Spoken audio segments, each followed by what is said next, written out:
정말 충격적인 일이 일어났습니다. 미국의 유명 과학고등학교에서 생긴 전례 없는 대회에 뉴욕이 발칵 뒤집어졌다고 합니다. 놀라운 건 이 모든 것이 한국인 여학생 때문에 일어났다는 점인데요. 심지어 이 대회를 지켜보던 한 교사는 폭탄 발언을 했다고 합니다. And a mortgage rate significantly increases the monthly payment, especially for low and moderate income. 대체 무슨 일이 있었던 걸까요? 안녕하세요. 제 이름은 아멜리아 윈스턴입니다. 뉴욕 최고의 과학고등학교인 스튜번트에 재학 중이죠. 친구들은 저를 천재라고 불렀어요. 당연한 일이었습니다. 저는 언제나 최고였습니다. 단 한 번도 수학에서 밀린 적이 없었죠. 물론 학교에는 몇몇 아시아 학생들이 있었지만 저는 그들을 크게 신경 쓰지 않았어요. 많은 이들이 동양인들이 수학에 강하다고 하지만 저를 꺾은 친구는 한 명도 볼 수 없었으니까요. 솔직히 말하면 그럴 수가 없죠. 동양인 학생들은 대부분이 조용하고 자기들끼리만 어울렸거든요. 게다가 게을렀습니다. 숙제 검사를 할 때면 제대로 해오지도 못하고 말도 제대로 못하더라고요. 저런 애들이 어떻게 우리 같은 명문 고등학교에 들어올 수 있었는지 솔직히 좀 짜증이 날 때도 있었습니다. 이뿐만이 아니에요. 저희 동네에 있는 아시아 가게들은 항상 지저분했고 영어도 제대로 못하는 사람들이 운영했습니다. 그런 모습을 볼 때마다 그들이 어떻게 미국에서 살아가는지 의문이었어요. 게으르고 가난한 이민자들, 그게 제가 아시아인들에 대해 가진 이미지였죠. 이런 모습들을 보면 백인 우월주의라는 말이 괜히 나온 건 아닌 것 같습니다. 역사적으로 봐도 위대한 학자들은 대부분이 백인이었으니까요. 한국의 위인? 글쎄요. 솔직히 들어본 적도 없는 것 같네요. 무슨 상관인가요? 백인인 제가 이 나라에서 가장 똑똑하다는 생각은 의심할 여지가 없는걸요. 물론 그때는 알지 못했죠. 곧 제 인생을 완전히 뒤바꿀 사건이 일어날 거란 사실을 말입니다. 사건은 수학 경시대회 결과가 발표되던 순간에 일어났습니다. 태블릿에 이름이 뜨기를 기다렸죠. 순간 심장이 빠르게 뛰었어요. 성적표가 화면에 나타났을 때 제 눈을 의심했습니다. 제 이름 옆에는 숫자 2가 적혀 있었어요. 2등이라니? 교실이 갑자기 웅성거리기 시작했습니다. 친구들의 놀란 표정이 눈에 들어왔어요. 마치 태양이 서쪽에서 뜬 것처럼 충격적인 일이었죠. 그리고 1등을 본 순간 가슴이 무너져 내렸습니다. 1등은 바로 전학 온 한국인 소녀 한나 김이었어요. 친구들의 목소리가 귓가에 맴돌았습니다. 아시아인들은 원래 수학을 잘하잖아. 이럴 줄 알았어. 특히 한국 애들은 수학머리가 장난 아니라니까. 미국 애들이 아시아 애들한테 수학으로 이기는 게 더 어렵지. 그들의 말이 저를 더 불쾌하게 만들었어요. 단순히 패배한 것이 아니었습니다. 동양인에게 졌다는 사실이 저를 분노하게 만들었죠. 가난하고 게으르다고 생각했던 그들 중 한 명에게 말이에요. 순간 강렬한 열기가 얼굴을 타고 올라왔습니다. 손바닥에 손톱이 파고들었어요. 저는 한나를 향해 고개를 돌렸습니다. 그 순간 한나와 눈이 마주쳤죠. 한나는 차분했어요. 승리의 기쁨을 드러내지 않았습니다. 오히려 수줍은 미소를 지었죠. 그 모습이 저를 더 화나게 만들었습니다. 이건 실력이 아니라 운이었을 거라고 마음속으로 생각했어요. 아니면 커닝을 했을지도 모른다고요. 그렇게 믿고 싶었습니다. 의자를 밀고 일어섰어요. 교실이 순식간에 조용해졌습니다. 모든 시선이 저에게 향했죠. 한나에게 다가갔어요. 심장이 빠르게 뛰었습니다. 머릿속은 혼란스러웠지만 목소리는 단호했어요. 한나에게 다시 한번 실력을 겨뤄보자고 했습니다. 말이 입에서 튀어나온 순간 교실은 완전히 침묵에 빠졌어요. 친구들의 놀란 얼굴이 보였습니다. 선생님이 저희 쪽으로 성큼성큼 걸어왔죠. 선생님이 무슨 일인지 물었을 때 저는 한나와 실력을 다시 겨뤄보고 싶다고 대답했어요. 한 번의 시험으로 진짜 실력을 알 수 없다고 했죠. 선생님은 잠시 생각하더니 고개를 끄덕였습니다. 두 사람에게 특별 문제를 내주겠다고 했어요. 선생님은 칠판으로 걸어가 복잡한 수식을 적었습니다. 교실 전체가 숨죽이며 지켜봤어요. 진짜 승자가 가려지는 순간이었죠. 한나는 차분했습니다. 연필을 들고 고민하는 기색도 없이 문제를 풀어나갔어요. 저는 손이 떨렸죠. 집중하려고 눈을 감았습니다. 심호흡을 했어요. 문제를 보는 순간 머릿속이 하얘졌습니다. 이렇게 어려운 문제는 처음이었어요. 그리고 5분이 지났을 때 한나가 연필을 내려놓았습니다. 저는 아직 풀이 과정의 절반도 끝내지 못했어요. 선생님이 한나의 답안을 확인했습니다. 정답이라고 했죠. 교실이 다시 웅성거렸어요. 그 누구도 풀지 못했던 고난도 문제였습니다. 오직 한나만이 정답을 맞췄어요. 순간 교실이 조용해졌죠. 모두의 시선이 저에게 향했습니다. 순간 제 세계가 무너져 내리는 느낌이었습니다. 어떻게 저보다 뛰어난 사람이 있을 수 있죠? 특히 가난하고 게으르다고 생각했던 동양인이? 감정이 복잡하게 뒤엉켰어요. 분노, 충격, 부끄러움이 한꺼번에 밀려왔습니다. 한나가 저에게 다가와 손을 내밀었어요. 좋은 경쟁이었다는 말과 함께요. 한나의 목소리는 부드럽고 친절했습니다. 그 순간 부끄러움이 더 커졌어요. 하지만 자존심이 저를 붙잡았죠. 한나의 손을 무시하고 자리로 돌아갔습니다. 그날 집으로 돌아오는 길, 머릿속은 복잡했어요. 어떻게 이럴 수 있을까요? 저는 언제나 최고였습니다. 그런데 이제는 최고가 아니었죠. 처음으로 패배의 쓴맛을 보았어요. 더 괴로운 건 그 상대가 한국에서 온 소녀라는 사실이었습니다. 다음 날 학교에 도착했을 때 저는 여전히 분노에 차 있었습니다. 복도에서 친구들이 저를 보며 수군거리는 소리가 들렸어요. 모두가 제가 한나에게 패배한 사실을 알고 있었죠. 자존심이 크게 상했습니다. 수업 시간에 저는 계속 한나를 주시했어요. 그녀의 모든 행동이 눈에 거슬렸습니다. 필기하는 방식, 질문에 답하는 순간의 자신감, 심지어 점심시간에 혼자 앉아 책을 읽는 모습까지도요. 저는 스스로에게 계속 말했죠. 나는 백인이야. 우리는 이 나라에서 가장 똑똑한 사람들이야. 그렇게 제 자신을 합리화하려 했습니다. 하지만 마음 깊은 곳에서는 의문이 들었어요. 내가 틀린 걸까? 인종이 정말 지능을 결정하는 걸까? 한나를 미워했습니다. 아니, 그럴 수밖에 없었어요. 그녀가 제 세계관을 무너뜨렸으니까요. 하지만 일주일이 지나고 2주가 지나면서 저는 한나가 단순한 천재가 아니라는 것을 발견했습니다. 수업이 끝나면 그녀는 언제나 도서관에 남아 공부했어요. 어려운 문제를 만나면 포기하지 않고 여러 방법으로 접근했죠. 그녀는 노력하는 사람이었습니다. 그러던 어느 날 오후, 저는 집으로 가는 길에 작은 샌드위치 가게를 지나가게 되었어요. 문득 안을 들여다봤을 때 의외의 광경을 보았습니다. 한나가 카운터 뒤에서 앞치마를 하고 서 있었어요. 그녀는 주문을 받으면서 동시에 가게 한쪽 구석에 놓인 책상에서 수학 문제를 풀고 있었습니다. 호기심에 가게 안으로 들어갔어요. 구석에서 나이든 여성이 기침을 하며 빵을 굽고 있었습니다. 한나의 어머니였어요. 그녀는 분명 몸이 좋지 않아 보였지만 쉬지 않고 일하고 있었죠. 한나는 저를 보고 잠시 놀란 표정을 지었습니다. 하지만 곧 미소를 지으며 주문을 받으려 했어요. 저는 아무것도 주문하지 않고 그냥 그들을 지켜봤습니다. 한나는 손님을 응대하고 계산하고 틈틈이 수학 문제를 풀었어요. 그녀에게 공부는 사치가 아니었습니다. 생존이었어요. 그 순간 저는 깨달았습니다. 한나는 단순히 수학을 잘하는 게 아니라 생존을 위해 수학을 하고 있었어요. 그녀에게 1등은 단순한 성취가 아니라 미래를 위한 희망이었죠. 부끄러움이 밀려왔습니다. 제가 얼마나 특권 속에서 살아왔는지 깨달았어요. 저는 항상 좋은 환경에서 공부했고 원하는 것은 무엇이든 가질 수 있었죠. 하지만 한나는 그런 환경에서도 저보다 뛰어났습니다. 그렇게 샌드위치 가게에서의 경험은 제 마음에 큰 변화를 가져왔습니다. 한나에 대한 호기심이 생겼어요. 그녀가 어떻게 그렇게 뛰어난 실력을 갖게 되었는지 알고 싶었죠. 제 마음속에는 여전히 불편함이 있었지만 그것을 인정하고 싶지 않았습니다. 그녀의 능력이 단순히 타고난 것이 아니라면 그 비결을 알고 싶었어요. 다음 날 학교에서 용기를 내어 한나에게 다가갔습니다. 가슴이 두근거렸어요. 이전까지는 경쟁자로만 봤던 사람에게 먼저 말을 거는 것이 쉽지 않았죠. 처음으로 진심 어린 대화를 나눴습니다. 제가 그녀의 가게에서 본 것을 이야기하자 한나는 수줍게 웃었어요. 그리고 자신의 이야기를 들려주었습니다. 한나는 한국에서 자랐어요. 어릴 때부터 치열한 입시 경쟁 속에서 살았다고 합니다. 하지만 단순히 암기식 교육을 받은 게 아니었어요. 그녀는 자기주도 학습을 통해 문제를 해결하는 방식을 익혔다고 했습니다. 스스로 문제를 분석하고 여러 방법으로 접근하는 습관이 몸에 배어 있었죠. 한나의 설명을 들으며 저는 미국식 교육과의 차이점을 발견했습니다. 처음에는 믿기 어려웠어요. 미국에서는 선생님이 문제 해결 방법을 설명해주고 학생들은 그 방식을 따라하는 경우가 많았습니다. 하지만 한나는 선생님이 설명해주지 않아도 스스로 해결법을 찾는 능력을 갖추고 있었어요.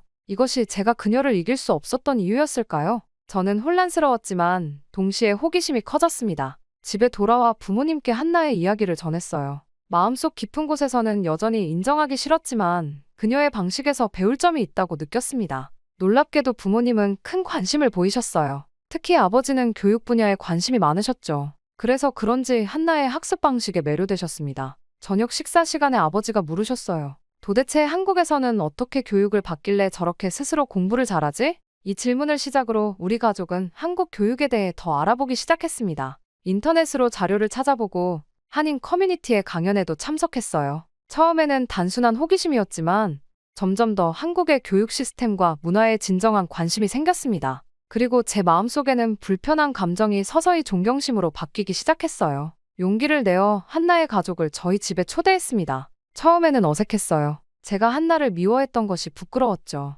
하지만 한나의 어머니는 매우 친절하셨습니다. 그녀는 한국 교육의 장단점에 대해 솔직하게 이야기해 주셨어요. 치열한 경쟁이 주는 스트레스도 있지만 그 속에서 단련되는 의지력과 문제 해결 능력이 학생들에게 큰 자산이 된다고 하셨죠. 그 자리에서 우리의 대화는 점점 더 깊어졌습니다. 한나의 어머니는 한국의 학원 문화, 대학 입시 제도, 그리고 학생들의 자기주도 학습법에 대해 상세히 설명해 주셨어요. 부모님은 깊은 관심을 보이며 질문을 이어갔습니다. 저는 조용히 듣고 있었지만 마음속으로는 계속 생각했어요. 내가 한나를 미워했던 건 정말 그녀가 아시아인이어서였을까? 아니면 그녀가 나보다 더 노력했기 때문에 질투했던 걸까? 우연히 한나의 어머니가 여름에 한국으로 잠시 돌아갈 계획이라는 것을 알게 되었어요. 그때 아버지가 갑작스러운 제안을 하셨습니다. 우리 가족도 한국을 방문해보는 것은 어떻겠냐고요? 한국의 교육 시스템을 직접 경험해보고 싶다고 하셨죠. 처음에는 황당한 제안처럼 들렸습니다. 내가 한국에? 아시아에? 하지만 이상하게도 마음이 끌렸어요. 이것이 제 편견을 완전히 깰 수 있는 기회라고 느꼈습니다. 한나가 자란 환경을 직접 보고 싶었죠. 그래서 저는 부모님의 제안을 적극 지지했어요. 한나와 그녀의 어머니는 우리의 제안에 기뻐했습니다. 그리고 여러 차례 만남 끝에 결국 우리 가족은 한나 가족과 함께 한국을 방문하기로 결정했어요. 이후 도착한 인천공항에서 비행기에서 내리는 순간부터 모든 것이 새로웠습니다. 인천국제공항은 제가 상상했던 것과 완전히 달랐어요. 깨끗하고 현대적인 디자인, 효율적인 시스템이 눈에 띄었죠. 하지만 이건 시작에 불과했습니다. 공항에서 서울로 향하는 길, 창밖으로 보이는 풍경이 점점 도시화되어 갔어요. 저는 한국이 전통적인 건물들과 오래된 시장이 많은 나라일 거라고 생각했습니다. 영화에서 본 아시아의 모습을 떠올렸죠. 하지만 서울은 제 예상을 완전히 뒤엎었어요. 호텔에 짐을 풀고 한나와 함께 첫 탐험에 나섰습니다. 한나는 자랑스럽게 자신의 고향을 소개했어요. 거리마다 선명한 네온사인과 대형 스크린이 가득했습니다. 사람들은 모두 최신 스마트폰을 들고 있었고 카페마다 사람들이 노트북으로 작업하고 있었어요. 여기는 세계에서 가장 빠른 인터넷이 있어. 한나가 말했습니다. 어디서든 무료 와이파이를 찾을 수 있고 다운로드 속도도 엄청 빨라. 저는 믿기 힘들었어요. 아시아 국가가 이렇게 기술적으로 발전했다고는 생각하지 못했죠. 쇼핑몰을 방문했을 때는 더 놀랐습니다. 최첨단 기술을 활용한 매장들, 로봇 안내원, 디지털 피팅룸까지 있었어요. 이건 분명 뉴욕보다 더 발전된 모습이었습니다. 가장 충격적이었던 것은 서울 지하철이었어요. 깨끗하고 조용했으며 정확한 시간에 도착했죠. 플랫폼에는 안전 유리문이 설치되어 있었고 내부는 냉방이 완벽했습니다. 디지털 안내 시스템은 다국어를 지원했고 와이파이도 끊김없이 연결됐어요. 이건 뉴욕보다 더 발전된 도시잖아. 아버지가 놀라움을 감추지 못하며 말씀하셨습니다. 저도 같은 생각이었어요. 뉴욕 지하철은 지저분하고 종종 지연되었죠. 하지만 서울 지하철은 마치 미래에서 온 것 같았습니다. 거리를 걸으며 또 다른 놀라운 점을 발견했어요. 쓰레기통을 찾기 어려웠음에도 거리는 놀라울 정도로 깨끗했습니다. 사람들은 자신의 쓰레기를 가방에 넣어 집에 가져가는 것 같았어요. 공공장소에서의 질서 의식이 매우 높았죠. 둘째 날, 한나는 저를 특별한 곳으로 데려갔습니다. 대치동이라고 들어봤어? 한나가 물었어요. 우리나라 교육의 중심지야. 내가 초등학교 때 다녔던 학원가야.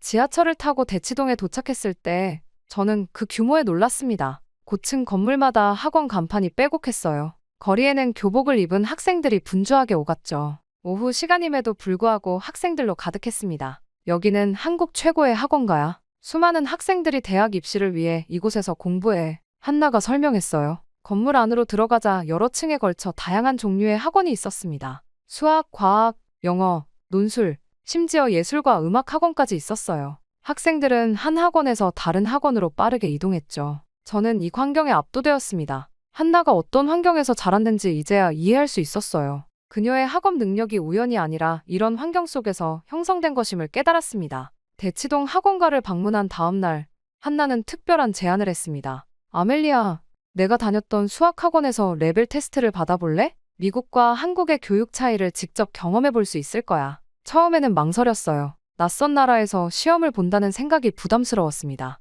하지만 호기심이 더 컸죠. 결국 저는 동의했어요. 좋아, 해볼게. 다음 날 저희는 탑클래스라는 학원을 방문했습니다. 외관부터 미국의 학원과는 달랐어요. 현대적인 건물에 최첨단 시설을 갖추고 있었죠. 로비에 들어서자 학생들이 분주하게 움직이고 있었습니다. 모두 진지한 표정으로 공부에 몰두하고 있었어요. 학원장이 저를 반갑게 맞이했습니다. 한나의 소개로 저는 레벨 테스트를 받게 되었어요. 교실로 안내받아 들어가니 태블릿이 준비되어 있었습니다. 1시간 동안 수학 문제를 풀었어요. 난이도는 점점 높아졌죠. 테스트가 끝난 후 저는 곧바로 결과를 받았습니다. 선생님이 태블릿으로 제 답안을 분석하더니 상세한 그래프와 차트를 보여주셨어요. 놀랍게도 그것은 단순한 점수가 아니었습니다. 제 사고 과정과 문제 해결 패턴을 분석한 자료였어요. 아멜리아 학생은 기본 계산력은 뛰어나지만 추상적 개념을 실제 문제에 적용하는 부분에서 약점이 보입니다. 선생님이 정확하게 짚어내셨어요. 특히 기하학적 증명 과정에서 논리적 비약이 있네요.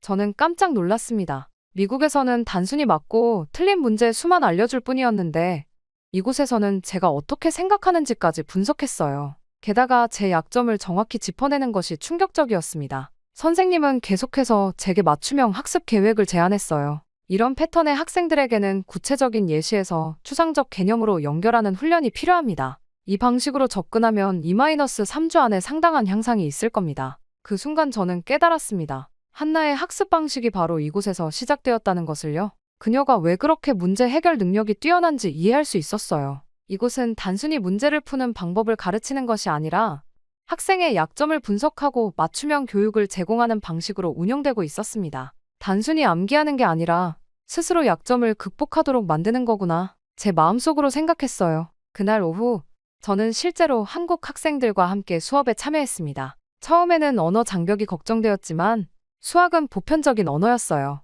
선생님은 문제를 제시한 후 학생들이 스스로 해결책을 찾도록 유도했습니다. 답을 바로 알려주지 않고 다양한 접근 방식을 생각해보게 했어요. 미국에서는 대부분 선생님이 문제 풀이 방법을 단계별로 설명하고 학생들은 그대로 따라하는 방식이었습니다. 하지만 여기서는 학생들이 스스로 생각하고 답을 찾아가는 과정이 중요했어요. 선생님은 단지 안내자 역할을 할 뿐이었죠. 수업이 끝난 후 한나에게 제 생각을 나눴습니다. 이제 내가 왜 그렇게 문제 해결 능력이 뛰어난지 알겠어. 여기서는 정말 다르게 가르치는구나. 한나는 미소를 지었어요. 맞아. 여기서는 왜라는 질문이 중요해. 단순히 공식을 외우는 게 아니라 그 공식이 왜 그렇게 되는지 이해하는 거지. 학원 경험 이후 저는 한국 사회의 다른 측면들에도 관심을 갖게 되었습니다. 한나의 가족은 저희가 한국에서 한 달을 보내는 동안 다양한 장소를 방문할 수 있도록 일정을 계획해 주었어요. 이 여행은 단순한 관광이 아니라 한국인들의 일상을 경험하는 시간이었죠. 첫 번째로 놀란 일은 카페에서 있었습니다. 사람들이 자리를 맡기 위해 노트북이나 가방 같은 귀중품을 테이블에 두고 음료를 주문하러 가는 모습을 봤어요. 미국에서는 상상도 할 수 없는 일이었죠. 한나에게 물어봤습니다. 사람들이 물건을 그냥 놔두고 가도 괜찮아? 누가 훔쳐가지 않아? 한나는 의아한 표정을 지었어요. 여기선 그런 일이 거의 없어. 공공장소에서 물건을 훔치는 건 큰 범죄로 여겨지거든. 실제로 그 카페에서 1시간 동안 지켜봤지만 아무도 남의 물건에 손을 대지 않았습니다. 오히려 자리가 부족한 사람들이 먼저 와서 양해를 구하는 모습이 인상적이었어요. 지하철 이용도 문화적 충격이었습니다. 출퇴근 시간에 수많은 사람들이 몰렸지만 모두가 질서 있게 줄을 서서 기다렸어요. 미국 뉴욕에서는 사람들이 서로 밀치고 먼저 타려고 하는 경우가 많았죠. 하지만 서울에서는 플랫폼에 그려진 선 뒤에 사람들이 차분히 기다렸습니다. 심지어 노약자를 위한 좌석을 양보하는 모습도 자연스러웠어요. 한나와 함께 연극 공연을 보러 갔을 때는 더 놀라운 경험을 했습니다. 공연이 끝난 후 관객들이 자발적으로 자신의 자리 주변 쓰레기를 정리하는 모습을 봤어요. 빈 음료수 캔, 과자 봉지, 프로그램 책자까지 모두 수거해 나갔죠. 청소부의 일을 덜어주기 위한 작은 배려였습니다. 뉴욕에서는 상상도 할 수 없는 일이야. 저는 한나에게 말했어요. 사람들은 보통 자기 자리에 쓰레기를 그냥 두고 나가. 한나는 미소를 지었습니다. 여기선 어릴 때부터 공공장소를 내 집처럼 깨끗하게 사용하라고 배워. 다른 사람을 배려하는 건 기본적인 예절이거든. 한국에서의 일상 속에서 저는 미국과 비교했을 때 한국의 시민 의식이 훨씬 높다는 것을 체감했어요. 사람들은 개인의 편의보다 공동체의 질서와 청결을 중요시했죠. 길에 쓰레기를 함부로 버리는 사람도 거의 보지 못했습니다. 식당에서의 경험도 특별했어요. 테이블마다 호출 버튼이 있어 필요할 때 직원을 부를 수 있었고 음식이 나오는 속도도 놀라울 정도로 빨랐습니다. 결제는 테이블에서 바로 이루어졌고 팀 문화가 없어 정확한 금액만 지불하면 됐어요. 이런 경험들이 쌓이면서 저는 점점 더 제 자신의 편견에 대해 생각하게 되었습니다. 아시아 국가들이 뒤처지고 비위생적이라는 선입견은 완전히 잘못된 것이었어요. 오히려 많은 면에서 미국보다 더 발전되고 질서 있는 사회였습니다. 내가 얼마나 편견에 갇혀 있었는지 어느 날 밤 호텔 창문으로 서울의 밤 풍경을 바라보며 생각했어요. 반짝이는 도시의 불빛들이 제 과거의 생각들을 밝게 비추는 것 같았습니다. 한국에서의 마지막 주, 저는 한나에게 특별한 부탁을 했습니다. 내가 어떻게 공부하는지 가르쳐 줄 수 있어? 한나는 기쁘게 동의했어요. 그렇게 우리는 매일 몇 시간씩 함께 공부하기 시작했습니다. 한나의 학습 방식은 정말 특별했어요. 그녀는 문제를 풀기 전에 항상 전체적인 맥락을 이해하려고 했습니다. 단순히 공식을 외우는 것이 아니라 그 공식이 어디서 왔는지, 왜 그렇게 되는지 근본적인 원리를 파악했어요. 또한 한 문제를 여러 가지 방법으로 접근하는 습관이 있었죠. 항상 다른 방법을 생각해봐. 한나가 말했습니다. 정답에 도달하는 길은 하나가 아니야. 저는 이전에는 단순히 선생님이 가르쳐준 방법만 사용했어요. 하지만 한나의 방식을 따라하면서 수학에 대한 이해가 깊어지기 시작했습니다. 문제풀이가 기계적인 작업이 아니라 창의적인 과정이 되었죠. 한나는 또한 자신의 약점을 정확히 파악하고 그 부분을 집중적으로 보완하는 학습법을 가르쳐줬어요. 대치동 학원에서 배운 맞춤형 학습 방식을 그녀는 스스로 실천하고 있었습니다. 수학 외에도 한나에게서 많은 것을 배웠어요. 그녀의 시간 관리 능력은 놀라웠습니다. 학교 공부, 가게 일, 취미 활동까지 모두 효율적으로 해내는 모습이 인상적이었죠. 매일 계획표를 작성하고 중요한 일부터 처리하는 습관은 저도 곧 따라하게 되었어요. 무엇보다도 한나에게서 배운 가장 큰 교훈은 겸손함이었습니다. 그녀는 뛰어난 실력에도 불구하고 결코 자만하지 않았어요. 항상 더 배울 것이 있다고 생각했고 다른 사람의 의견을 존중했죠. 완벽한 사람은 없어. 한나가 말했습니다. 우리는 모두 서로에게서 배울 수 있어. 한국에서 보낸 한 달은 눈 깜짝할 사이에 지나갔어요. 미국으로 돌아가는 비행기에서 저는 제가 얼마나 변했는지 깨달았습니다. 이제 단순히 1등을 하는 것보다 배움 자체에 더 의미를 두게 되었어요. 그리고 무엇보다도 아시아인들에 대한 편견이 완전히 사라졌습니다. 학교로 돌아왔을 때 친구들은 제가 달라진 것을 금방 알아챘어요. 더 이상 경쟁에 집착하지 않았고 다른 학생들을 돕는데 시간을 쓰기 시작했습니다. 한나의 학습 방식을 학교 스터디 그룹에 소개했고 많은 학생들이 관심을 보였죠. 한 달 후 또 다른 수학 경시대회가 열렸어요. 한나와 저는 다시 참가했습니다. 이번에는 이전과 달리 긴장하지 않았어요. 결과가 아닌 과정을 즐기려고 노력했죠. 결과 발표 날 예상대로 한나가 1등을 했습니다. 제 이름은 3등 옆에 있었어요. 하지만 이번에는 완전히 다른 감정이 들었습니다. 분노나 질투가 아니라 한나에 대한 진심 어린 존경심이었죠. 시상식이 끝난 후 저는 먼저 한나에게 다가가 손을 내밀었어요. 축하해, 한나. 정말 대단해. 한나는 놀란 표정을 지었다가 곧 환하게 웃었습니다. 고마워, 아멜리아. 너도 정말 잘했어. 많이 발전했더라. 그 순간 저는 깨달았어요. 제게 중요한 것은 더 이상 단순한 1등이 아니었습니다. 자신이 얼마나 성장했는지, 얼마나 많은 것을 배웠는지가 더 가치 있었죠. 한나와의 경쟁은 이제 서로를 높이는 동반자적인 관계로 바뀌었습니다. 경시대회 이후 저는 진지하게 제 미래에 대해 생각하기 시작했습니다. 고등학교 졸업이 1년 앞으로 다가왔고 대학 지원을 준비해야 할 시간이었어요. 이전에는 당연히 아이비리그 진학을 목표로 했지만 한국에서의 경험은 제 시야를 넓혀주었습니다. 어느 저녁 가족 식사 시간에 용기를 내어 말했어요. 나 한국에서 대학 다니고 싶어. 부모님은 당황한 표정으로 저를 바라보셨습니다. 아버지가 먼저 말씀하셨어요. 아멜리아, 그게 무슨 뜻이니? 한국 대학을 말하는 거야? 저는 고개를 끄덕였습니다. 서울대학교나 연세대학교 같은 학교에 지원해보고 싶어요.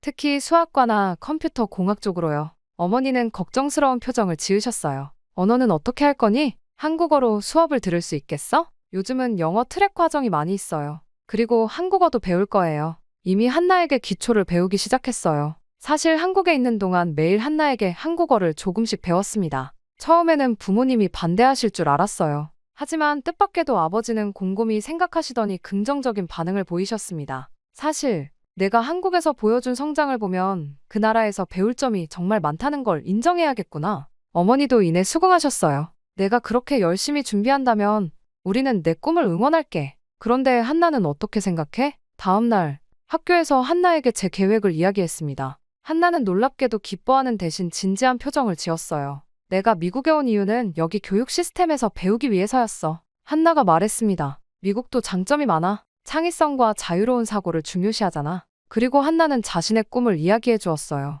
그녀는 미국에서 교육학을 공부하고 두 나라의 장점을 결합한 새로운 교육 방식을 개발하고 싶다고 했습니다. 한국의 체계적인 학습법과 미국의 창의적인 접근 방식을 통합하는 교육 개혁을 꿈꾸고 있었어요. 난 단순히 수학을 잘하는 것보다 교육 시스템 자체를 바꾸고 싶어. 한나가 말했습니다. 모든 학생들이 자신의 잠재력을 최대한 발휘할 수 있도록 말이야. 그 순간 저는 한나를 새롭게 보게 되었어요. 그녀는 더 이상 제 경쟁자가 아니었습니다. 그녀는 단순한 수학 천재가 아니라 삶을 바꾸는 사람이 되고자 했어요. 그리고 저는 그런 한나와 함께 걸어가고 싶었습니다. 우리가 서로 다른 길을 가더라도 같은 목표를 향해 나아갈 수 있을 거야. 제가 말했어요. 나는 한국에서, 너는 미국에서 배우면서 서로의 경험을 나눌 수 있어. 한나는 환하게 웃었습니다. 그럼 우리는 국제적인 교육 개혁 파트너네. 그렇게 저와 한나는 서로의 꿈을 응원하기로 했어요. 저는 한국 대학 입시를 준비하기 시작했고, 한나는 자신만의 교육 철학을 발전시켜 나갔습니다. 우리의 여정은 이제 막 시작되었어요. 지금 저는 한국어 공부에 열중하고 있습니다. 한나는 매주 화상 통화로 저에게 한국어를 가르쳐줘요. 부모님도 적극적으로 지원해 주십니다. 아버지는 심지어 회사에 한국 지사 설립을 제안하셨다고 해요. 그렇게 되면 가족 모두가 함께 한국에서 시간을 보낼 수도 있을 거예요. 백인 우월주의에 사로잡혀 있던 저는 이제 새로운 세계를 발견했습니다. 한 작은 샌드위치 가게에서 시작된 경쟁이 제 인생의 방향을 완전히 바꿔놓았어요. 한나 덕분에 저는 더 넓은 세상을 보게 되었고, 진정한 성장이 무엇인지 깨달았습니다. 정말 충격적인 일이 벌어졌습니다. 최근 하버드 대학교에서 한 학생과 교수의 토론이 강의실 전체를 뒤흔들었다고 합니다. 놀라운 건 그 학생이 바로 한국인이라는 점인데요. 이 사건 이후 학교 내에서는 한일 역사에 대한 뜨거운 논쟁이 이어지고 있으며 일부 학생들은 독도에 대한 정의를 다시 내려야 한다 라는 말까지 했다고 합니다. 대체 강의실에서 무슨 일이 있었던 걸까요? 안녕하세요. 저는 셀레나라고 합니다. 세계 최고 명문대학인 하버드 대학교 국제관계학과 3학년이죠. 솔직히 말해서 저는 아시아 국가들에 대해 별로 관심이 없었습니다. 특히 한국이라는 나라는 정말 하찮게 생각했어요. 그냥 세계 지도에서 존재감 없이 끼어있는 작은 점, 중국과 일본 사이에 낀 무의미한 공간 정도로 여겼죠. 그래서 한국이 일본의 식민지였다는 것도 당연하게 느껴졌죠. 그 정도 가치밖에 없는 나라니까요. 한국은 문화도 일본이나 중국에서 베낀 것뿐이지 않아 자기들만의 독창적인 것이 뭐가 있는데, 이런 말을 할 때면 친구들과 함께 웃곤 했습니다. 한국은 그저 중국과 일본의 열등한 모방품, 가치 있는 것을 창조한 적 없는 나라라고 생각했어요. 전쟁으로 분단된 불쌍한 나라, 미국의 원조가 없었다면 존재하지도 못했을 국가, 중국과 일본의 그림자 속에 영원히 갇힌 존재라고 여겼죠. 심지어 지금은 대통령도 없는 무질서한 나라라고 생각했죠. 곧 북한이 전쟁을 일으킨다면 금방 잡아먹힐 그런 나라 말입니다. 솔직히 한국이 아시아에서 사라져도 누가 신경 쓸까? 중요한 나라들은 중국과 일본이지. 이런 의문을 가져본 적도 없었습니다. 당연히 아시아에서 중요한 나라는 중국과 일본뿐이라고 생각했으니까요. 한국은 그저 두 강대국 사이에 낀 작은 나라, 독자적인 문화나 역사적 가치가 별로 없는 국가라고 여겼어요. 그런데 이번 학기 졸업 학점을 채우기 위해 어쩔 수 없이 동아시아 국제관계사 강의를 듣게 됐습니다. 다른 수업은 모두 마감되었고 이 수업만 자리가 남아있었죠. 내키지 않았지만 어쩔 수 없이 등록했어요. 최소한 쉬운 어학점은 받을 수 있겠지.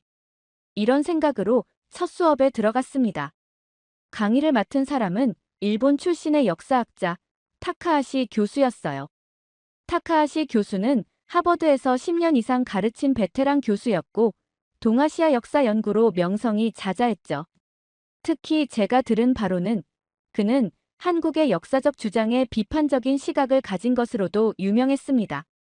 배울 게 많을 것이라고 생각했죠. 드디어 제대로 된 시각으로 아시아 역사를 배울 수 있겠네.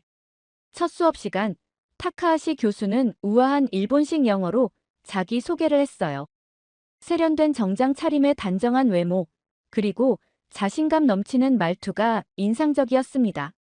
강의 계획서를 보니 중국, 일본, 한국, 그리고 동남아시아 국가들의 관계를 다루는 내용이었죠.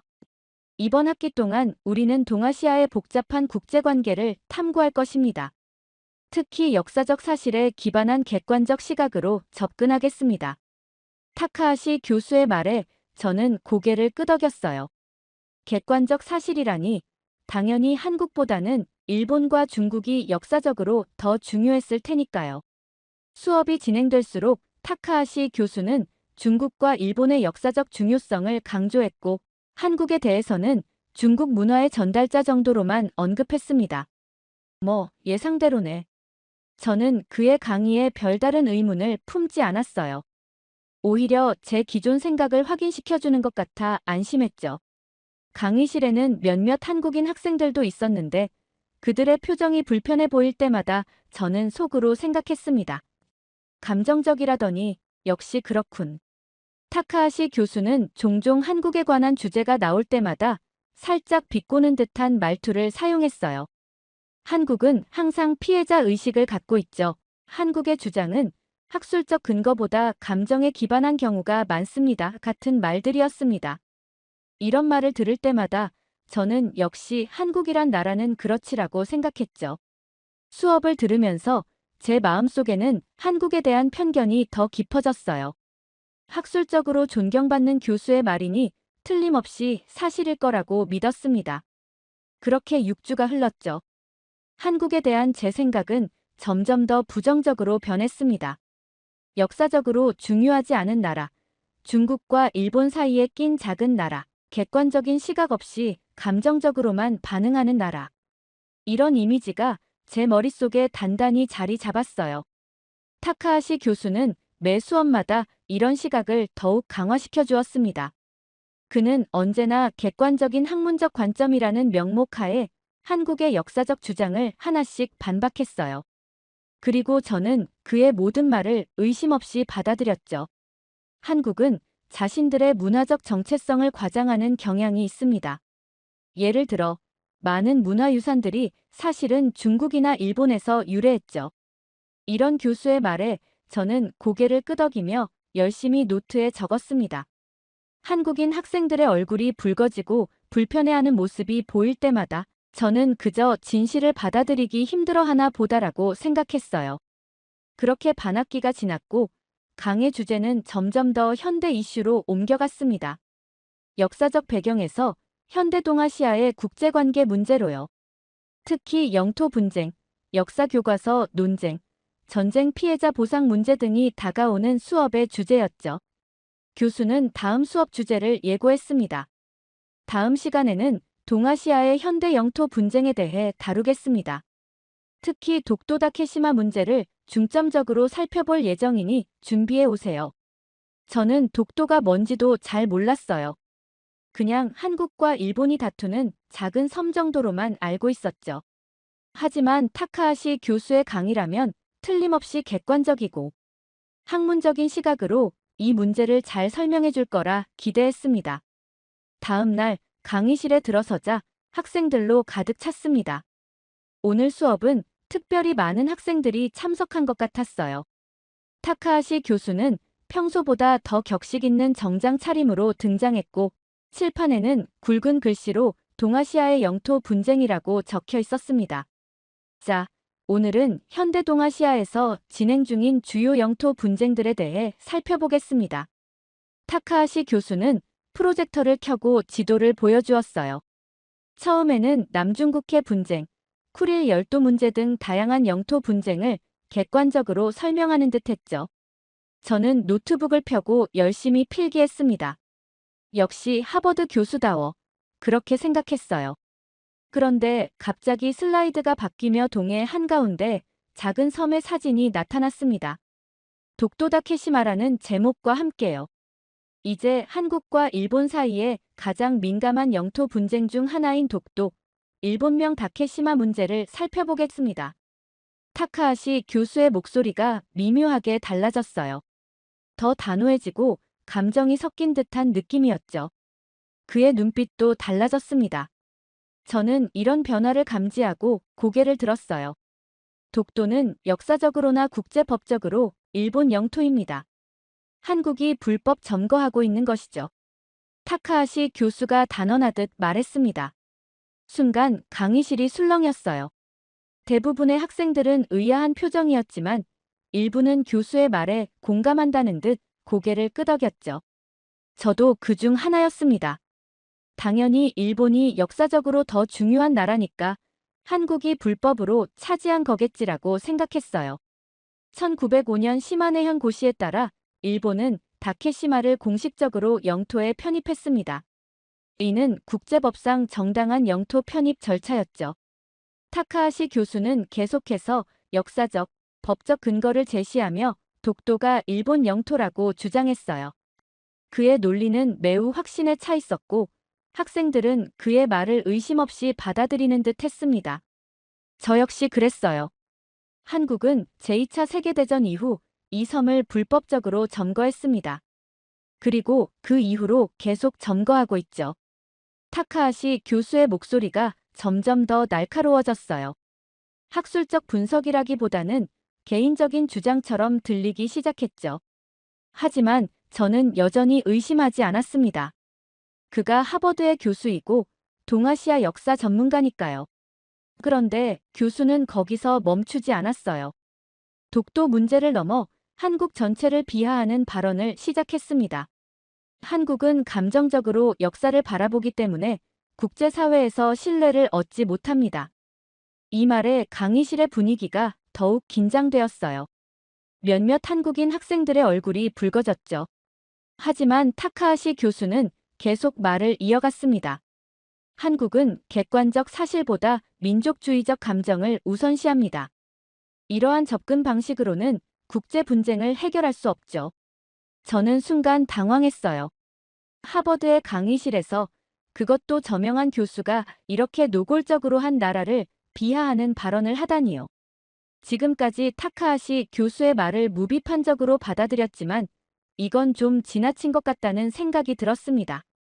강의실 안은 묘한 긴장감으로 가득 찼어요.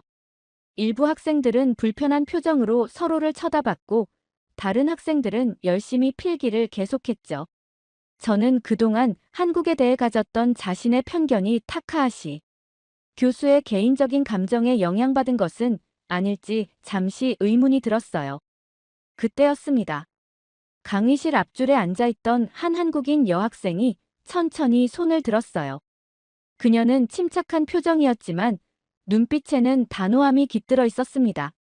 타카하시 교수가 한국을 비하하는 발언을 이어가는 동안 강의실 앞쪽에서 한 여학생이 조용히 손을 들었습니다.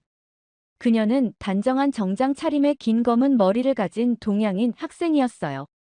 그녀의 표정은 차분했지만 눈빛에서는 강한 결의가 느껴졌습니다. 교수는 그녀를 발견하고 잠시 말을 멈췄어요. 강의실의 모든 시선이 그녀에게 향했습니다. 저도 호기심 어린 눈으로 그녀를 바라봤죠. 네, 질문이 있나요? 타카하시 교수가 약간 거만한 목소리로 물었습니다. 그녀는 천천히 일어났어요. 강의실은 완전한 침묵에 휩싸였습니다. 제 이름은 이지윤입니다. 그녀의 목소리는 조용했지만 강단이 느껴졌어요. 영어 발음이 완벽했고 자신감 있는 태도가 인상적이었습니다. 교수님, 지금 하신 말씀은 역사적 사실과 맞지 않습니다. 그녀의 말에 강의실 전체가 순간 정적에 휩싸였어요. 학생들은 놀란 표정으로 서로를 쳐다보았고 일부는 흥미롭다는 듯 고개를 들었습니다. 저는 그녀의 대담함에 놀랐어요. 하버드의 유명한 교수에게 감히 틀렸다고 라는 생각이 들었죠. 타카하시 교수는 코웃음을 치며 말했습니다. 아, 한국 학생이군요. 감정을 배제하고 객관적인 시각을 가져야겠죠? 그의 말투에는 비웃는 듯한 뉘앙스가 담겨 있었어요. 마치 그녀의 의견은 이미 감정적이고 주관적이라고 단정 짓는 듯했죠. 이 순간 저는 교수의 태도가 학문적이라기보다 개인적인 편견처럼 느껴졌습니다. 하지만 지유는 전혀 흔들리지 않았어요. 그녀의 표정은 여전히 차분했고 목소리도 흔들림이 없었습니다. 1951년 샌프란시스코 조약에서 독도는 한국 영토로 간주되었습니다. 교수님께서는 이 부분을 의도적으로 무시하고 계시네요. 그녀의 말은 단순한 반박이 아니라 구체적인 역사적 사실을 언급했어요. 강의실 안의 학생들은 더욱 집중하기 시작했고 몇몇은 노트북을 열어 그녀의 말을 검색하기 시작했습니다. 저도 궁금해져서 샌프란시스코 조약 독도라고 검색했어요. 타카하시 교수의 얼굴이 잠시 굳었습니다. 그는 명백히 당황한 기색을 보였지만 곧 태연한 표정을 지으며 반박했어요. 하지만 조약에서 독도가 명확히 한국 영토라고 명시되지 않았어요. 그 말은 독도가 한국 땅이라는 증거도 없다는 것이죠. 교수는 자신의 전문성을 내세우며 자신감 있게 말했지만 그의 목소리에서 미세한 불안감이 느껴졌습니다. 이전처럼 완벽하게 통제된 어조가 아니었어요. 지우는 잠시 생각하더니 차분하게 대답했습니다. 그렇다면 조약에 명시되지 않은 모든 섬이 주인 없는 땅이 된다는 말인가요? 그녀의 질문은 단순하면서도 교수의 논리를 정확히 공격했어요. 강의실이 다시 술렁였습니다. 학생들은 서로 작은 소리로 이야기를 나누기 시작했고 몇몇은 감탄하는 듯한 표정을 지었습니다. 저는 점점 지훈의 논리에 끌리기 시작했어요. 처음에는 그냥 감정적인 한국 학생의 반발이라고 생각했는데 그녀의 질문은 놀라울 정도로 논리적이었죠. 특히 교수의 주장을 그대로 받아들여도 그 논리적 결함을 지적한 방식이 인상적이었습니다. 타카하시 교수의 얼굴이 살짝 붉어졌어요. 그는 명백히 당황한 기색이었지만 여전히 전문가로서의 권위를 유지하려 노력했습니다. 물론 그렇지 않습니다. 하지만 독도의 경우 일본이 1905년부터 실효적으로 지배해왔다는 역사적 증거가 있어요. 교수는 주제를 살짝 바꾸며 반격을 시도했습니다. 하지만 지우는 이미 학생들의 관심을 사로잡은 상태였어요. 강의실 전체가 그녀의 다음 반응을 기다리고 있었죠. 저는 그동안 한국에 대해 가졌던 편견이 조금씩 흔들리는 것을 느꼈습니다. 이 학생은 정말 감정적이지 않아. 오히려 교수보다 더 논리적인 것 같은데? 라는 생각이 들었어요. 지훈의 논리적인 반박에 강의실의 분위기가 미묘하게 바뀌기 시작했어요. 학생들은 이제 단순히 교수의 말을 받아 적는 대신 두 사람의 논쟁을 주의 깊게 지켜보고 있었죠. 저도 고개를 들고 집중하기 시작했습니다. 처음으로 한국에 대한 제 편견이 흔들리는 것을 느꼈어요. 타카하시 교수는 잠시 침묵했다가 다시 자신감 있는 태도로 반박을 시도했습니다. 일본은 1905년부터 독도를 실효적으로 지배하고 있었습니다. 한국이 이를 강제로 점거한 것입니다. 그의 목소리에는 학자로서의 권위가 실려 있었어요. 마치 이 사실은 이미 학계에서 인정된 것이니 더 이상의 반박은 무의미하다는 듯한 어조였죠. 그는 자신있게 슬라이드를 넘겨 1905년 일본 정부의 공식 문서를 보여주었습니다. 그러자 지우는 피식 웃으며 대답했어요. 그녀의 미소에는 타카하시 교수의 논리적 허점을 꿰뚫어 본 사람의 여유가 담겨 있었습니다. 1905년이면 일본이 한국을 강제 점령하기 시작한 시기죠. 그 논리대로라면 그때 일본이 점령한 모든 한국 땅이 일본 땅이 되는 겁니까? 순간 강의실에 웃음소리가 터져 나왔어요. 몇몇 학생들은 서로를 쳐다보며 미소를 지었고 다른 학생들은 놀란 표정으로 교수의 반응을 지켜봤습니다. 저도 모르게 웃음이 나왔어요. 지훈의 반박은 너무나 명쾌했거든요. 타카하시 교수의 표정이 굳어졌습니다. 그의 이마에 땀이 맺히기 시작했고 안경을 다시 올리며 시간을 벌려는 듯 했어요. 그는 분명히 당황했지만 여전히 교수로서의 권위를 잃고 싶지 않은 듯 말을 이어갔습니다. 그건 다른 문제입니다. 우리는 지금 독도에 대해 이야기하고 있어요. 한국은 역사적으로 독도를 실효적으로 지배한 적이 없습니다. 그의 목소리가 약간 높아졌어요. 더 이상 차분한 학자의 어조가 아니라 자신의 주장을 방어하려는 필사적인 느낌이 묻어났습니다. 강의실 안에 긴장감이 고조되었죠. 그러자 지훈이 강한 어조로 말했습니다. 그녀의 목소리는 여전히 차분했지만 이전보다 더 강력한 확신이 담겨 있었어요. 교수님, 512년 신라 지증왕 때부터 독도는 한국 영토였습니다. 세종실록에도 독도 관련 기록이 나오고요. 일본의 지도에서도 18세기까지 독도를 일본 영토로 표기하지 않았죠. 지윤은 자신의 가방에서 노트북을 꺼내 빠르게 무언가를 검색한 후 화면을 돌려 학생들에게 보여주었어요. 거기엔 고대 지도와 문헌 기록이 있었죠. 저는 놀랐습니다. 그녀는 준비가 철저했어요. 감정적인 반응이 아니라 역사적 증거를 바탕으로 차분하게 반박하고 있었거든요. 이건 1696년 일본 도토리번의 공식 문서입니다. 울릉도와 독도는 일본 땅이 아니다라고 명시하고 있어요. 강의실은 완전한 침묵에 빠졌습니다. 학생들은 이제 완전히 지윤의 말에 집중하고 있었고 몇몇은 빠르게 필기를 하기 시작했어요. 저도 그중 하나였습니다. 지금까지 한국에 대해 가졌던 제 생각이 잘못됐을 수도 있다는 의문이 들기 시작했거든요.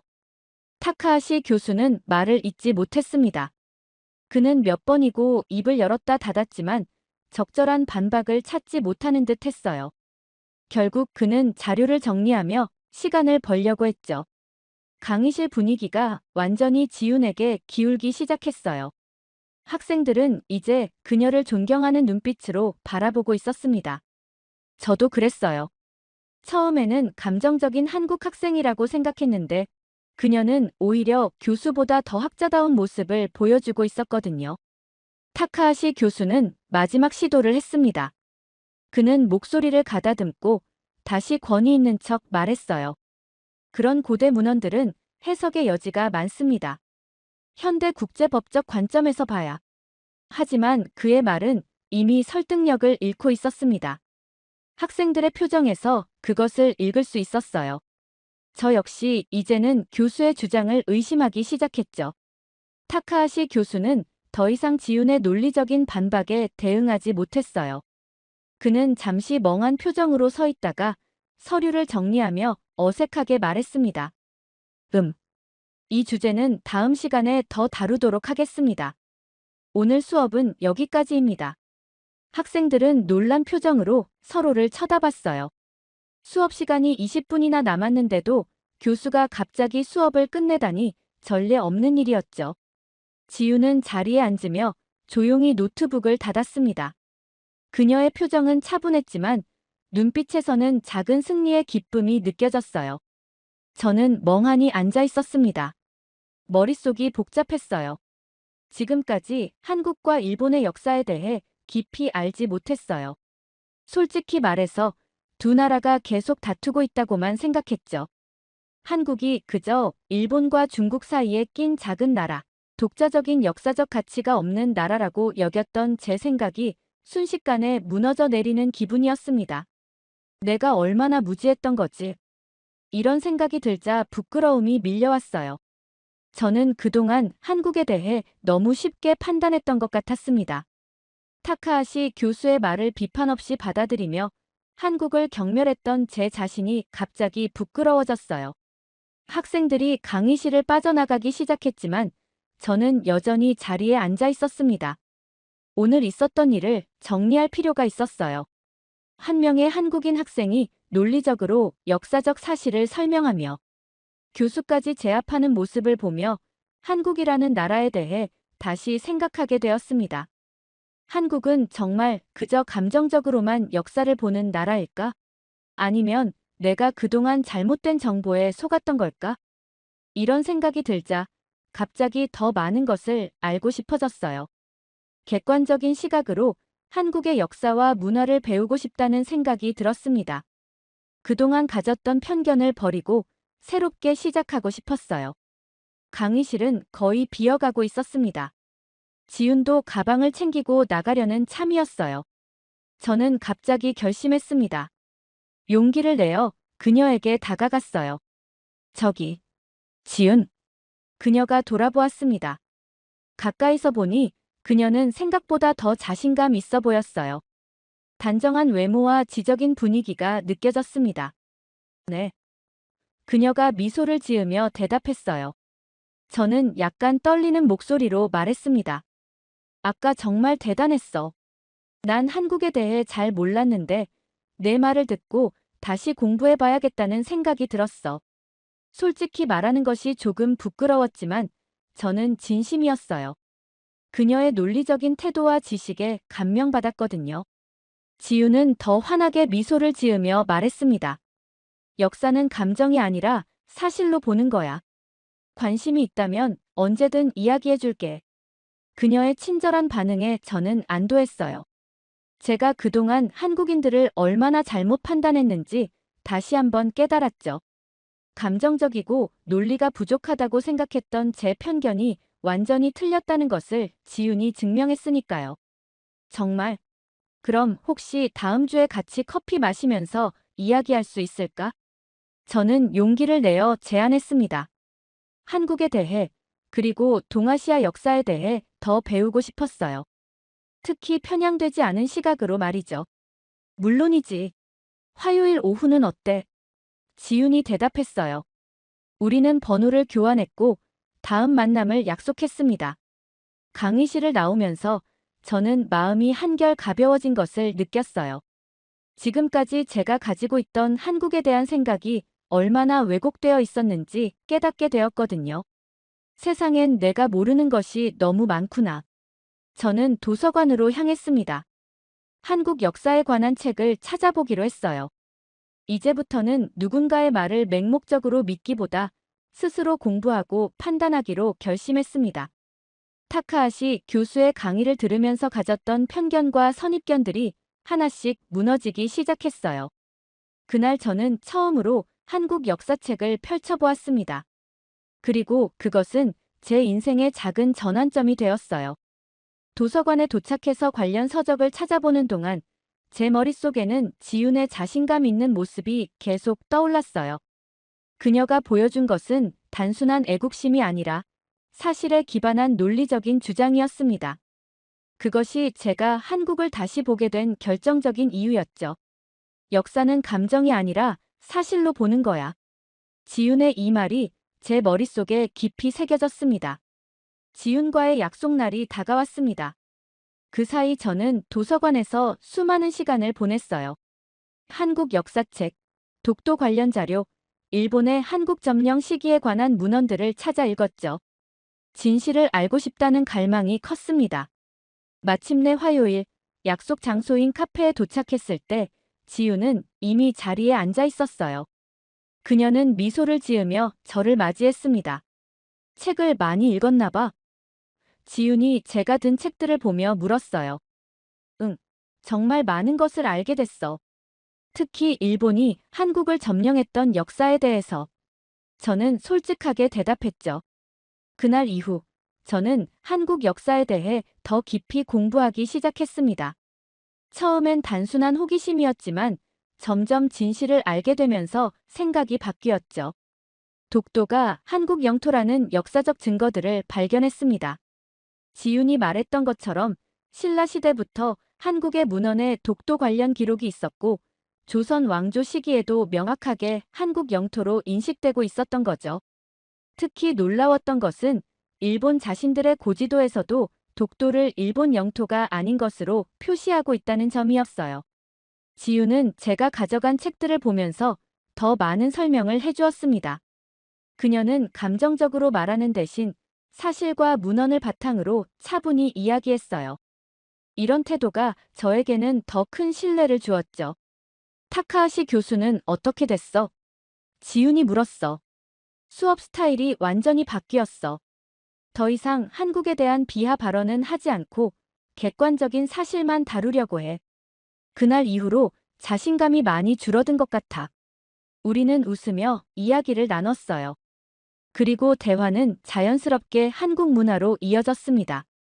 지훈은 한국의 역사뿐만 아니라 문화, 언어, 예술에 대해서도 많은 것을 알려주었어요. 한국이 단순히 두 강대국 사이에 낀 작은 나라가 아니라 독자적인 문화와 풍부한 역사를 가진 나라라는 것을 알게 되었습니다. 처음엔 한국에 대해 많은 편견이 있었어. 저는 솔직하게 고백했어. 일본과 중국의 그림자 정도로만 생각했거든. 지훈은 이해한다는 듯이 고개를 끄덕였어. 많은 사람들이 그렇게 생각해. 하지만 역사는 누가 더 크게 외치는가에 따라 결정되는 것이 아니라 진실을 말하는 사람이 결국 승리한다는 것을 기억해줘. 그녀의 말이 제 마음 깊이 와닿았습니다. 역사는 권력자나 강자의 것이 아니라 진실을 추구하는 모든 사람의 것이라는 생각이 들었어요. 카페에서 나온 후 우리는 캠퍼스를 걸으며 더 많은 이야기를 나눴습니다. 지유는 한국의 독립운동, 민주화 과정, 그리고 현대 한국의 발전에 대해 이야기해 주었어요. 그녀의 이야기 속에서 저는 한국인들의 강인함과 끈기를 엿볼 수 있었습니다. 한국이 일제강점기와 한국전쟁의 폐허 속에서 어떻게 오늘날의 경제 강국으로 성장했는지 정말 놀라워. 제가 감탄했어요. 응, 우리는 그걸 한강의 기적이라고 불러. 하지만 그건 기적이 아니라 한국인들의 노력과 희생의 결과야. 그날 이후로 저는 정기적으로 지훈을 만나 한국에 대해 더 많이 배웠습니다. 제 인생에서 한국이라는 나라는 더 이상 희미한 존재가 아니었어요. 오히려 존경과 관심의 대상이 되었죠. 도서관에서 한국 역사를 공부하면서 저는 타카하시 교수의 강의에서 배운 내용들이 얼마나 한쪽으로 치우쳐 있었는지 깨달았습니다. 그리고 진실을 추구하는 태도의 중요성도 배웠어요. 그 경험은 제게 중요한 교훈을 주었습니다. 편견 없이 세상을 바라보는 법, 다양한 관점에서 역사를 이해하는 법, 그리고 무엇보다 진실을 추구하는 자세의 중요성을 말이죠. 그 강의가 있었던 날로부터 한 학기가 지났습니다. 저는 많은 것이 변했어요. 한국에 대한 제 생각은 완전히 달라졌고, 역사를 바라보는 시각도 크게 바뀌었죠. 지훈과는 좋은 친구가 되었습니다. 우리는 자주 만나 이야기를 나누었고, 서로의 문화에 대해 배웠어요. 저는 한국어도 조금씩 배우기 시작했고, 한국 역사에 대해 더 깊이 공부했죠. 오늘은 타카하시 교수의 마지막 수업이었습니다. 그는 학생들에게 한 학기 동안 배운 것을 정리해달라고 요청했어요. 저는 이 수업에서 가장 중요한 것을 배웠습니다. 제가 말했어요. 역사는 단순한 감정 싸움이 아니라 진실과 논리에 기반해야 한다는 것을요. 강의실이 조용해졌습니다. 저는 그날 지훈이 보여준 모습을 떠올리며 말을 이어갔어요. 지훈이 보여준 침착하고 논리적인 태도는 그 어떤 감정적 주장보다 강력한 힘을 가지고 있었습니다. 그리고 저는 깨달았습니다. 진실을 이야기하는 사람이 결국 승리한다는 것을요. 처음에 저는 한국에 대한 깊은 편견을 가지고 있었습니다. 그저 일본과 중국 사이에 끼인 작은 나라, 역사적 가치도 별로 없는 국가라 여겼죠. 하지만 지훈을 만나고 그녀가 보여준 논리적이고 침착한 모습을 통해 제 모든 편견이 하나둘 무너져 내렸어요. 이제 저는 한국을 완전히 다른 시각으로 바라보게 되었습니다. 독자적인 문화와 풍부한 역사를 가진 자랑스러운 나라로요. 무엇보다 감사한 것은 한국을 새롭게 알게 되면서 제 시야가 훨씬 넓어졌다는 점입니다. 한 나라에 대한 편견이 깨지는 과정은 세상을 바라보는 제 시각 전체를 바꿔놓았어요. 이 모든 변화를 가져다 준 한국, 그리고 지훈에게 마음 깊이 감사함을 느낍니다.